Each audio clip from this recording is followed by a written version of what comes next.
Dear student, today I will discuss about motion. तो इससे पहले कि इसे डिस्कस करें, चैनल को सब्सक्राइब, लाइक और शेयर जरूर कर लें, जिससे आपको जो भी नई वीडियोस हैं वो आपको आसानी से मिलती रहें। तो मोशन मोशन क्या होता है कि when force is applied on a body, then position of body gets change, then we can say that body is in motion. Motion जो है वो आपका, जब भी कोई भी बॉडी आपकी मोशन में होती है तो उसमें तीन क्वांटिटीज जो है वो change, three quantities gets change, that is position, speed and direction. कभी भी कोई भी बॉडी मोशन में हो तो केवल ये तीन क्वांटिटीज जो है वो आपकी चेंज होती, ठीक है। तो अब जब तीन क्वांटिटीज ही चेंज होती हैं तो इनके बेस पर हम ये बता सकते हैं कि मोशन आपका वन डायमेंशन है, टू डायमेंशन है या फिर थ्री डायमेंशन, ठीक है। तो कैसे, जैसे कोई भी बॉडी अगर मूव कर रही और केवल एक क्वांटिटी मान लीजिए चेंज हो, मान लीजिए पोजीशन चेंज हो, तो वो मोशन क्या हुआ, वन डायमेंशन। इन तीन में से कोई सी भी अगर एक क्वांटिटी चेंज होती है तो मोशन इज वन डायमेंशन। अगर दो क्वांटिटीज चेंज होती हैं तो motion is two dimensional. If all three quantities gets change then motion is three dimensional. तो मोशन जो है वन, टू और थ्री डायमेंशन को समझने का इट्स वेरी सिंपल वे। तो इसमें देखिए क्या होता है, अब जैसे एग्जांपल से देखें, जैसे कोई भी गाड़ी, मान लीजिए कोई कार है और एक स्ट्रेट पाथ पर चल रही, स्ट्रेट रोड है, स्ट्रेट हाईवे पर कांस्टेंट स्पीड से चल, कोई भी गाड़ी एक स्ट्रेट हाईवे पर कांस्टेंट स्पीड से चल, तो जब स्ट्रेट हाईवे पर चल रही है तो डायरेक्शन नहीं चेंज होगी, कांस्टेंट स्पीड है तो स्पीड भी चेंज नहीं होगी। तो क्या चेंज होगा, केवल पोजीशन चेंज होगी, केवल पोजीशन चेंज हो रही है। और जब केवल पोजीशन चेंज हो रही है तो मोशन आपका क्या हो गया, वन डायमेंशन।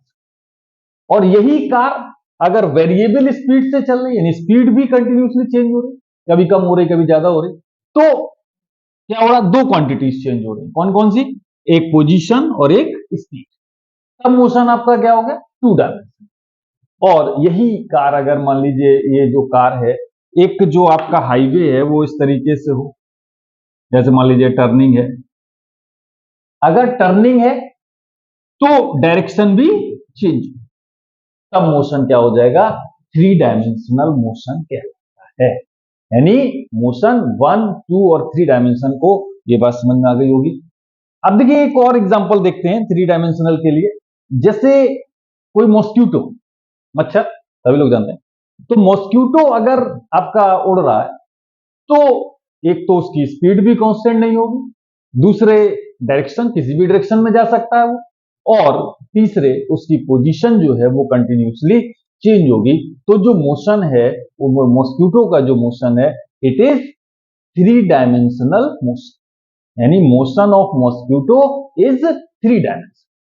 तो ये आपका क्या हुआ, थ्री डायमेंशनल मोशन हो गया। अब तो ये, यानी कोई भी बॉडी मोशन में है तो उसमें तीन तरीके के मोशन पॉसिबल हैं, एक तो आपका वन डायमेंशनल, एक टू डायमेंशनल और एक थ्री डायमेंशनल।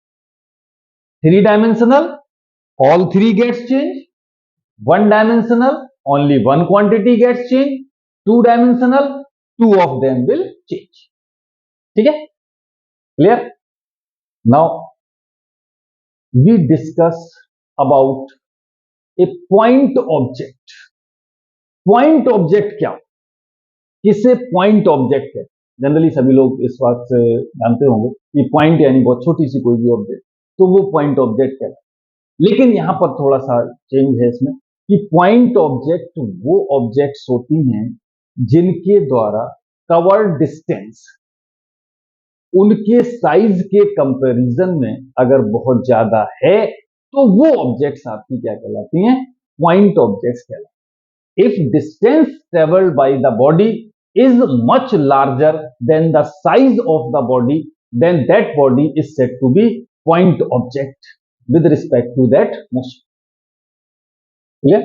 यानी कोई भी बॉडी पॉइंट ऑब्जेक्ट तब होती है जब उसके द्वारा जो कवर डिस्टेंस है वो उसके साइज के कंपैरिजन में बहुत ज्यादा, अगर ज्यादा है तो वो ऑब्जेक्ट क्या हो जाती है, पॉइंट ऑब्जेक्ट कहलाती है। तो जैसे देखिए पॉइंट ऑब्जेक्ट में क्या होता है कि जैसे मान लीजिए कोई भी, मान लीजिए एक साइकिलिस्ट है और वो साइकिलिस्ट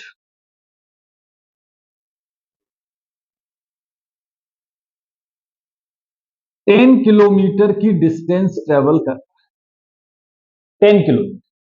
तो 10 किलोमीटर डिस्टेंस के कंपैरिजन में साइज ऑफ द साइकिल अगर हम देखें साइकिलिस्ट का साइज तो वो बहुत कम होता है, यानी this is very small in comparison to this. So therefore we can say that cyclist as a point object, यानी साइकिलिस्ट क्या हो गया आपका, पॉइंट ऑब्जेक्ट। यानी अगर कोई भी ऐसी एक और है, जैसे मान लीजिए कोई भी एक, मान लीजिए गेंद बॉल है, बॉल, तो बॉल की स्पिनिंग ऑफ बॉल अगर हम देखें तो क्या बॉल पॉइंट ऑब्जेक्ट होगी? जो बॉल की स्पिन होती है वो कोई बहुत ज्यादा स्पिन नहीं होती है एयर में, तो बहुत हल्की सी टर्निंग होती है, तो वो टर्निंग जो है बॉल के साइज के कंपैरिजन में ज्यादा नहीं होती। अप्रोक्सीमेटली जो है बॉल का साइज और जो स्पिनिंग का जो आपका साइज है वो लगभग सेम होता है, तो therefore it is not a point object. यानी अगर डिस्टेंस जो ट्रेवल हो रही है वो बहुत कम हो in comparison to the size तो वो पॉइंट ऑब्जेक्ट नहीं होती, अगर बहुत ज्यादा है तो वो ऑब्जेक्ट जो है पॉइंट ऑब्जेक्ट की तरीके से बिहेव करता। अब जैसे earth revolving round the sun, earth revolving round the sun, तो जब अर्थ सन के राउंड में रिवॉल्व करती है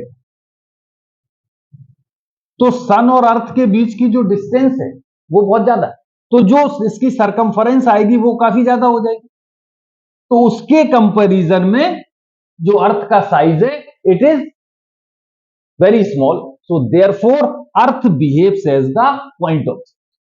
यानी अगर अर्थ का साइज, जो अर्थ के द्वारा जो कवर डिस्टेंस है वो इसके अर्थ के साइज के कंपैरिजन में बहुत कम है, तो इसलिए अर्थ जो है it behaves as a point object. ठीक है, तो ये पॉइंट ऑब्जेक्ट का कंसेप्ट समझ में है। यानी पॉइंट ऑब्जेक्ट्स क्या होती हैं, पॉइंट ऑब्जेक्ट्स वो ऑब्जेक्ट्स पॉइंट ऑब्जेक्ट कही जाती हैं जिनके द्वारा जो कवर डिस्टेंस है वो much larger than the size of the body, then that objects are said to be point object. Clear?